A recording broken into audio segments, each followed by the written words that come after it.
Phoenix பரவாயில்லையர்களுக்கு அன்பான வணக்கம். நான் பிரேமா கார்த்திகேயன். தொடர்ந்து என்னோட வீடியோஸ்க்கு நீங்கள் கொடுக்குற ஆதரவுக்கு ரொம்ப ரொம்ப நன்றி. சப்ஸ்கிரைப் பண்ணாதவங்க சப்ஸ்கிரைப் பண்ணிக்கோங்க. வாங்க வீடியோக்குள்ளே போகலாம். இன்னைக்கு என்ன பார்க்க போகிறோன்னா, ஸ்ட்ரெஸ் ஃப்ரீயாக உங்களோட லைஃப்பை நீங்கள் வச்சுக்கணும்னு நினைக்கிறீங்களா? அதுக்கு இந்த சில டிப்ஸை ஃபாலோ பண்ணுங்க. முதல் டிப்ஸு, எல்லாரும் பண்ணக்கூடிய பெரிய தப்பு என்னன்னா, ஃபினான்ஷியல் டிசிப்ளின் இல்லாததுனால ஏற்படுற ஸ்ட்ரெஸ்ஸு. வாங்குற வருமானம் வட்டிக்கே பத்தல, கடன் வாங்கினவங்க திருப்பி கொடுக்கல, இந்த மாதிரியான பெரிய சிக்கல்கள்ல மாற்றுறது. வருமானத்துக்கு மேல அதிகமா இஎம்ஐ அந்த மாதிரி எல்லாம் போட்டு கூட நிறைய பிரச்சனைகள்ல மாற்றுறது. முதல்ல ஃபினான்ஷியல் ஸ்ட்ரெஸ் இல்லாம இருந்தாலே உங்களுக்கு மிச்ச வாழ்க்கை ரொம்ப சந்தோஷமா இருக்கும்.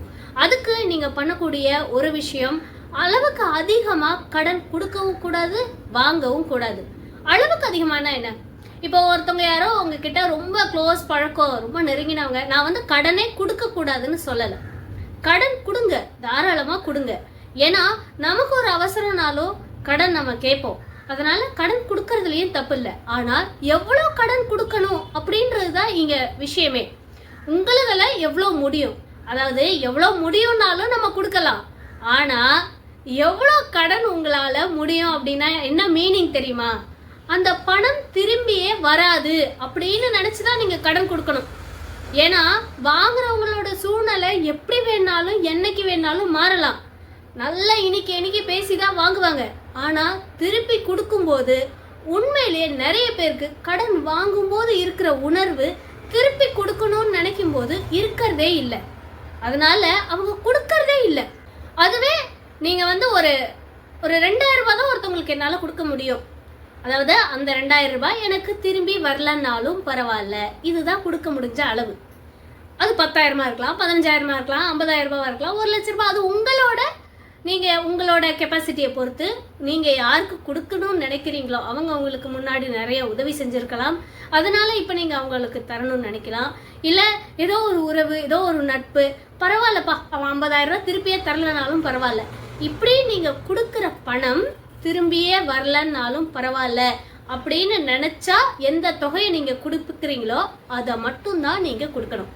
இந்த விஷயத்தை தான் கடன் கொடுக்கறதுக்கு முன்னாடி அடிப்படையா நீங்க ஃபாலோ பண்ண வேண்டிய விஷயம். ஏன்னா அவங்க கேட்பாங்க 2 லட்சம், 3 லட்சம், 10 லட்சம், எவ்வளவு வேணாலும் கேட்பாங்க. அவங்களுக்கு கெப்பாசிட்டி இருக்குன்னு நினைச்சுதான் நீங்களும் கொடுப்பீங்க. ஆனா அதிகப்படியா கடனை வாங்கிட்டதுக்கு அப்புறம் அவ்வளோ காசை நம்ம கொடுக்கணுமா? திரும்பி கொடுக்காம இருக்கிறதுக்கு என்னெல்லாம் காரணங்கள் இருக்குன்னு தேடுறாங்க. என்ன காரணத்தை சொல்லி பணத்தை கொடுக்கறத நம்ம நிறுத்தலான்னு தேடுறாங்க. ஏன்னா இவ்வளோ காசையும் திருப்பி கொடுத்தா நான் இவ்வளோ கஷ்டப்பட்டு சம்பாரிச்சிருக்கனே, ஏதோ திருப்பி கொடுக்கும்போது அவங்க சொந்த காசை எடுத்து நமக்கு சும்மா கொடுக்குற மாதிரி நினைக்கிறாங்க. அதனால பெரிய அளவில் ஃபினான்ஷியல் விஷயத்துல நீங்க மாட்டவே மாட்டாதீங்க. அதிக அளவு கடன் வாங்கவும் செய்யாதீங்க, கொடுக்கவும் செய்யாதீங்க. அதே மாதிரிதான் வாங்கும்போது நம்ம ஈஸியா வாங்கிடுவோம். இஎம்ஐயாவது போட்டுடலாம், மாசம் இவ்வளவுதானே அப்படின்னு நினைச்சு நீங்க இஎம்ஐ ஏதோ போட்டுடுறீங்க அப்படின்னு வச்சுக்கோங்களேன். ஆனா அந்த சமயத்துல ஏதோ ஒரு உடல்நிலை சரியில்லை, ஒரு 2 வருஷம் நம்ம பிரேக் எடுக்க வேண்டிய இருக்கு, ஏதோ சில பிரச்சனைகளால நம்மளால வருமானமே நிக்குது அப்படின்னா அந்த இஎம்ஐ என்ன பண்றது? இதையெல்லாம் யோசிச்சு மினிமம் ரிஸ்கை எப்போயுமே நம்ம எடுக்கணும். அடுத்ததா என்னென்ன காரணங்களுக்காகலாம் ஒரு ஸ்ட்ரெஸ்ன்றது மக்களுக்கு வருது அப்படின்னா, அடுத்தவங்களோட வார்த்தைகளை பெருசா எடுத்துக்கிறது. அவங்க என்னை இப்படிலாம் கேட்டுக்கிட்டே இருக்காங்க, அவங்க என்னை இதெல்லாம் சொல்லிக்கிட்டே இருக்காங்க அப்படின்னு நினைக்கிறது. யாரு என்ன வேணாலும், ஒருத்தவங்க நம்மளை தப்பா நினைச்சாலும் சரி, இல்ல சரியா நினைச்சாலும் சரி, அதனால நமக்கு எதுவுமே ஆக போறது இல்லை. இப்போ ஒருத்தவங்க, நீங்க உங்க லைஃப்ல இருக்கீங்க, யாரோ ஒருத்தவங்க உங்களை பார்த்து ஜட்ஜ்மெண்ட் எல்லாம் நினைக்கிறாங்க, உங்களை பார்த்து தப்பா தான் நினைக்கிறாங்க அப்படின்னு வச்சுக்கோங்க. அதுவே இன்னொருத்தவங்க ரைட்டா தான் நினைக்கிறாங்கன்னு வச்சுக்கோங்க. ஆனா உங்க லைஃப்ல அதனால ஏதாவது மாற்றம் வரப்போதா? உங்க வீட்டுல அதனால ஏதாவது ஒரு மாற்றம் வரப்போதா? அதனால ஒரு பெரிய தடை ஏதாவது வந்துட போதா? பருப்பு வேகமா போதா? துணி காயமா போதா? ஏதாவது உங்க தட்டுல இருக்க சாப்பாடு குறைச்சு போயிடுமா? என்ன நினைச்சாலும் ரெண்டுமே ஒண்ணுதான். இன்னொரு விஷயம் இதுல இருக்கு, நீங்க கரெக்டா தான் இருப்பீங்க, கரெக்டான செயல்களை தான் செஞ்சுக்கிட்டே இருப்பீங்க. ஆனா உங்களை குத்தம் சொல்லணும்னு முடிவு பண்ணிட்டா ஒண்ணு உங்களை குத்தம் சொல்லுவாங்க, இல்லையா நீங்க பிறந்த ஊரு, உங்களோட பெற்றோர்கள் எல்லாத்தையும் கூட குறை சொல்லுவாங்க. நீ எங்க இருந்து வந்தன்னு எனக்கு தெரியாதா? நீ எல்லாம் யாரோட வீட்டுல இருந்து வந்திருக்கன்னு எனக்கு தெரியாதா? உங்க வீட்டுல எல்லாம் எப்படி இருந்தாங்கன்னு எனக்கு தெரியாதா? இப்படி ஏதோ ஒரு விஷயத்துல குறை சொல்லிக்கிட்டே தான் இருப்பாங்க. அடுத்தவங்களோட வார்த்தைகளுக்கு நம்ம காது கொடுத்தோம்னா நாம நிம்மதியா இருக்கவே முடியாது. என்னதான் க்ளோஸ் ஃப்ரெண்டா இருந்தாலும் சில சமயம் அப்படி பேசிட்டாங்க அப்படின்னு கூட நீங்க வருத்தப்படுவீங்க. நீங்க யார்கிட்டயா இருந்தாலும் ஒரே விஷயத்த மைண்ட்ல வச்சுக்கோங்க. ஒரு நண்பன் என்னைக்கு வேணாலும் துரோகி ஆகலாம். ஒரு நண்பன் எல்லா நாளுமே எல்லா நாட்களுமே நமக்கு நட்பாவே தான் இருப்பான் அப்படின்னு சொல்ல முடியாது. எப்ப வேணாலும் சண்டைகள் வரலாம், பிரிவு வரலாம், விரிசல் வரலாம், ஏன் திரும்பவும் பேட்சப் கூட ஆகலாம். இதுதான் மனிதர்களோட உறவு. அது அப்படித்தான் இருக்கும். அதனால அவங்களோட வார்த்தைகளுக்கு முக்கியத்துவம் கொடுத்து அதை பெருசா எடுத்துக்காம அப்படித்தான் என்ன நினைக்கிறாங்களா நினைச்சிட்டு போங்க, எனக்கு என்ன இருக்கு அப்படின்னு சொல்லி நீங்க செய்யக்கூடிய வேலைகளை தொடர்ந்து செஞ்சுக்கிட்டே இருங்க. அடுத்ததான் நிறைய பேர் பண்ற தப்பு, அடுத்தவங்க வாழ்க்கையோட நம்ம வாழ்க்கையை ஒப்பிட்டு பார்த்துக்கிட்டே இருக்கிறது. அவங்க இப்படி ஆயிட்டாங்க, அப்படி ஆயிட்டாங்க, அங்க போயிட்டாங்க, இங்க போயிட்டாங்க, அதை பண்ணிட்டாங்க, இதை பண்ணிட்டாங்க, நாம எதுவுமே பண்ணலையோ அப்படின்னு செல்ஃப் டவுட் பண்ணிக்கிட்டே இருக்கிறது. அது தொடர்ந்து நம்ம மேல இருக்கிற கான்ஃபிடன்ஸ் லெவலை குறைச்சிக்கிட்டே இருக்கிறது. இங்க சிலரோட வளர்ச்சி ரோஜா பூக்கள் மாதிரி இருக்கும். பார்த்த உடனே ஆகா இவ்வளவு அழகான பூக்கள்லாம் பூத்து குலுக்குதே, இவங்க வாழ்க்கை எவ்வளவு செழிப்பா இருக்கு அப்படின்னு நினைப்போம்.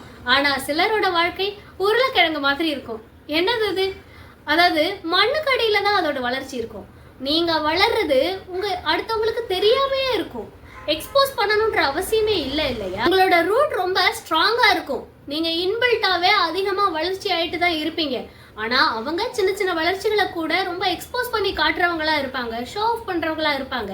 அதனால அது கூட உங்களோட லைஃபை கம்பேர் பண்ணிக்காதீங்க. இன்னும் இங்க நிறைய பேரு உள்ளுக்குள்ள எப்படி இருந்தாலும் நாம ஒரு நல்ல லைஃப்ல தான் இருக்கோம்னு எல்லாரையும் நம்ப வைக்கணும் அப்படின்றதுக்காக கூட வெறும் ஒரு ஃபேக்கான லைக்காகவும் ஒரு கமெண்ட்ஸ்க்காகவும் கூட அந்த மாதிரி எல்லாம் கூட எக்ஸ்போஸ் பண்றவங்களும் இருக்கதான் செய்யறாங்க. அதையெல்லாம் உண்மைன்னு நம்பி உங்களை நீங்க டிப்ரெஷனுக்கு ஆளாக்கிக்காதீங்க. அடுத்ததான் நிறைய பேருக்கு இருக்கிற டிப்ரெஷன் என்னன்னா, வேலைகளை அவங்க முறைப்படுத்துறதே இல்லை. இந்தந்த டைம்ல இந்தந்த வேலையை முடிக்கணும் அப்படின்னு ஒரு ரெகுலர் டைமே கிடையாது.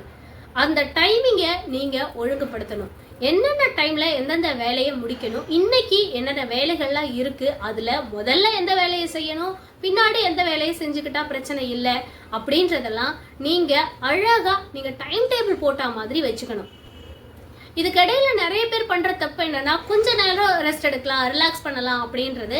அந்த ரிலாக்ஸேஷன் டைமிங் ரொம்ப எக்ஸ்டெண்ட் ஆகி போயிடுச்சுன்னா அவங்களுக்கு பண்ண வேண்டிய மெயின் வேலைகளே பண்ண முடியாம போயிடும். இதனால அந்த வேலையை பலு அதிகமாயிடுச்சே, ஐயோ இன்னும் கொஞ்ச நேரம் தான் இருக்கே, இந்த டைம்குள்ள இவ்வளவு வேலையை முடிக்க முடியாதே அப்படின்ற ஒரு ஸ்ட்ரெஸ்ல எல்லார்கிட்டையும் கத்துறது, வீட்டுல இருக்கவங்க எல்லாம் சத்தம் போடுறது, பிள்ளைங்க எல்லாம் திட்டுறது, இந்த மாதிரி எல்லாம் கூட பண்ணுவாங்க. அண்ட் இப்ப இதுக்கு இடையில என்ன தெரியுதுன்னா, உங்களுக்கு ஒரு மீ டைம் தேவைப்படுது, ஒரு ரெஸ்ட் வேணும், ரிலாக்ஸேஷன் வேணும், வேலைகளுக்கு இடையில ஒன்றும் பிரச்சனை இல்லை. அதுவே நீங்க அதை மீ டைம்னு தனியா எடுத்துக்கணும். அந்த மீ டைம் அப்படின்றத நீங்க எப்படி முறையா பயன்படுத்திக்கணும் அப்படின்றதும் இருக்கு. இந்த மீ டைம் எப்பயுமே உங்களோட செல்போன் கூட மட்டுமே, ஒரு டிவி கேஜெட்ஸ் அப்படி மட்டுமே இருக்கக்கூடாது. இந்த மீ டைம்ல உங்களை செல்ஃப் கேர் பண்ற மாதிரியும், உங்களை நீங்க அதிகமா பேம்பர் பண்ற மாதிரியும், இல்லைன்னா இன்னர் ஹீலிங் சம்மந்தப்பட்ட ஒரு ரொம்ப ரிலாக்ஸா ஒரு மெடிடேஷன் பண்றது, உங்களுக்காக, உங்க பாடிக்காக, உங்க மைண்டுக்காக நீங்க ரிலாக்ஸ்டா இருக்கக்கூடிய டைம் தான் மீ டைம். இதுல நீங்க ஸ்கின் கேர், பாடி கேர், ஹேர் கேர் என்ன வேணாலும் ஃபாலோ பண்ணிக்கலாம். இதெல்லாம் நீங்க கண்டிப்பா எடுத்துக்கிட்டு தான் ஆகணும் அப்படின்னு நான் சொல்லுவேன். ஏன்னா இதெல்லாம் எடுக்காதவங்க பின்னாடி ஃபியூச்சர்ல எப்படி ஃபீல் பண்றாங்கன்னா, சே நமக்காக நம்ம இந்த வாழ்க்கையை வாழவே இல்லையே அப்படின்ற ஒரு வெறுமையும் வெறுப்பும் வரும். அதனாலதான் நான் சொல்றேன், இந்த மீ டைம் எல்லாம் பர்ஃபெக்டா நீங்க உங்க லைஃபை வாழும்போதே எடுத்துக்கோங்க. எப்பவுமே குழந்தைங்களுக்காக தான் இருக்கேன், ஹஸ்பண்ட்காக தான் இருக்கேன், ஒய்ஃபுக்காக தான் இருக்கேன், என் ஃபேமிலிக்காக மட்டும்தான் நான் இப்படி ஓடிக்கிட்டு இருக்கேன் அப்படின்னு சொல்லவே சொல்லாதீங்க. உங்களுக்காகவும் ஒரு வாழ்க்கை இருக்கு. அந்த வாழ்க்கைய உங்களுக்கு பிடிச்ச மாதிரியும் நீங்க இடையில வாழ்ந்துக்கோங்க ரொம்ப சந்தோஷமா. அதே மாதிரி வேலைகளை செய்யும் போது சில பெண்கள் இருப்பாங்க, வீட்டு வேலைகள் நான் செஞ்சாதான் எனக்கு பிடிக்கும், நான் பாத்திரம் கழுவுனாதான் எனக்கு பிடிக்கும், நான் வீடு பெருக்கினாதான் எனக்கு பிடிக்கும்னு எல்லா வேலைகளையும் அவங்களே தன்னோட தலையில எடுத்து போட்டுப்பாங்க. ஆனா அது ரொம்பவே தப்பு. வீட்டுல இருக்கிறவங்கள நீங்க வேலை விட்டு பழகுங்க. சின்ன சின்ன ஹெல்ப் ஆகுது உங்களுக்கு செய்யக்கூடிய அளவுல வச்சுக்கோங்க. அது உங்களுக்கு ரொம்ப ரிலாக்ஸ்டா இருக்கும். ஒரு நாள் உங்களுக்கு ரொம்ப கால் வலிக்குதா, தோசை ஊத்துறதுக்கு உங்க பையனையோ பொண்ணையோ இல்ல ஹஸ்பண்டையோ கூட ட்ரெயின் பண்ணி வைங்க. அது மட்டும் இல்லாம உங்க குழந்தைகளுக்கு வீட்டு வேலைகளை கத்து கொடுங்க. நிறைய பெற்றோர்கள், இப்ப இருக்கிற பெற்றோர்கள் பண்ற தப்பு, அவங்களோட குழந்தைகளை வீட்டு வேலைகள் பண்ண அனுமதிக்கிறதே இல்லை. அது ரொம்ப தப்புன்னு நினைக்கிறாங்க. அதையெல்லாம் அவங்க யோசிக்கிறது கூட கிடையாது. ஆனா குழந்தைங்களை நீங்க வீட்டு வேலைகள் விட்டு பழக்கும் போது அவங்க இன்னும் ஒரு கூடுதல் பொறுப்போட இருப்பாங்க. ஒரு ஃபேமிலியில நிறைய அட்டாச்மெண்ட் வரும். அம்மாவோட கஷ்டமோ அப்பாவோட கஷ்டமோ அதிகமா அவங்க புரிஞ்சு நடந்துப்பாங்க. வாழ்க்கையோட அர்த்தங்கள் நிறைய வீட்டு வேலைகள் செய்யும் போது அவங்களுக்கு புரியும். நீங்க சொல்லி கொடுத்து எல்லாத்தையும் புரிய வச்சிடலாம் அப்படின்னு நினைக்க கூடாது. இந்த மாதிரி சில விஷயங்களை அவங்க பிராக்டிக்கலா எக்ஸ்பீரியன்ஸ் பண்ணாலே அவங்க இன்னும் பெஸ்டா வளருவாங்க. இந்த மாதிரி நீங்க குழந்தைங்களை ட்ரெயின் பண்ணும்போது ஒரு உடம்பு சரியில்லாத நேரத்துல கூட நீங்க ஹெல்ப்லெஸ்ஸா ஃபீல் பண்ண வேண்டாம். அந்த சமயமும் உங்களுக்கு ஒரு நல்ல ஒரு பிடிப்பா பிள்ளைங்களும் வீட்டுல இருக்கிறவங்களும் உங்களுக்கு ஒரு பிடிப்பா இருப்பாங்க. அதே மாதிரி உங்களுக்காக உங்க வீட்டுல இருக்கிறவங்க உங்க வேலைகளை செய்யணும்னு நினைக்கிறாங்கன்னா, இல்ல இப்படி செய்யாத அப்படி செய்யாத, இதெல்லாம் நல்லாவா செஞ்சிருக்க, இது வேண்டாம் அது வேண்டாம், இப்படி செஞ்சா எனக்கு பிடிக்கவே பிடிக்காது, இது என்ன காய் இப்படி கட் பண்ணிருக்க, ஏன் பாத்திரம் இப்படி கழுவி இருக்க, துணியெல்லாம் அலசு தெரியுதா உனக்கு, இந்த மாதிரி சொல்லிக்கிட்டே இருக்காதீங்க. அவங்க எப்படி பண்றாங்களோ பண்ணட்டும், அதுல அவங்களுக்கு எக்ஸ்பீரியன்ஸ் கிடையாது, இப்பதான் முதல் முறையா பழகுறாங்க. அவங்களும் கொஞ்சம் ட்ரெயின் ஆனாதான் வரும். நமக்கு அந்த வேலைகளை செஞ்சு ரொம்ப எக்ஸ்பீரியன்ஸ் இருக்கு, அதனால நமக்கு அதை பர்ஃபெக்டா பண்ண தெரியும். பண்ணணும்னு நினைக்கிறவங்கள நீங்க தான் என்கரேஜ் பண்ணணும். உடனே டிமோட்டிவேட்டா பேசுனீங்கன்னா, இதுக்காக தான் நான் உனக்கு இதெல்லாம் செய்யறதே கிடையாது அப்படின்னு சொல்லி தட்டி கழிச்சுட்டு போயிட்டே இருப்பாங்க. அதே மாதிரி வீட்டு வேலைகளை எல்லாரும் சேர்ந்து செய்யும் போது வேலை ரொம்ப சீக்கிரமா சுலபமா ஈஸியா முடிஞ்சிடும். அதுக்கப்புறம் இருக்கிற டைமை நீங்க குவாலிட்டியா உங்க ஃபேமிலி கூட டைம் ஸ்பெண்ட் பண்ணலாம். ரொம்ப பேசிக்கான சில விஷயங்களை மட்டும்தான் இந்த வீடியோல சொல்லியிருக்கேன்.